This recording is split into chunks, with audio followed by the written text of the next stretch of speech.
Эртең 9 май. Жеңиш күнү. Биздин чоң аталарыбыз немистерди жеңген күн.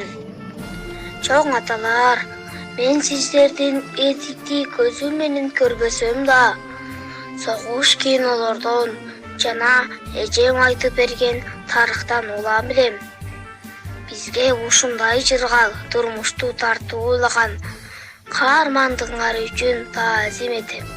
Ырбабасын, мындан ары жараңар, ыйлабасын, кемпир, чалдар, балаңар, капа болом, каңырыгым жалындап, барган сайын суюлган караңар, субак басып, аппак болуп чачыңар, улам ары кетип барат жашыңар, урмат кылып унутушпайт урпактар, кылымдарга күбө болуп атыңар.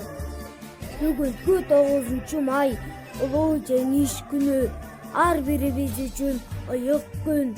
Биздин келечек үчүн өмүрүн арнаган чоң аталарыбыздын ысымдары таштын бетине чегилип, бизге окшогон урпактарына жетип отурат.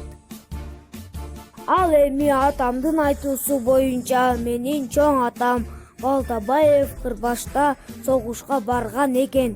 Бирок анын же өлү, же тирүү экендиги билинбей дайынсыз кеткендиктен бул жердеги эстеликке аты жазылбай калса керек.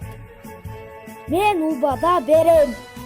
Бизге ушундай жаркын келечекти тартуулаган чоң аталарыбыздын эрдигин эч ким эч качан унутпайт. Бардык адам баласына мындай деп кайрылгым келет. О адамдар, келгиле, согуш деген атты таптакыр унутабыз. Бири-бирибизге сый мамиле жасап, кечүүмдүү бололу.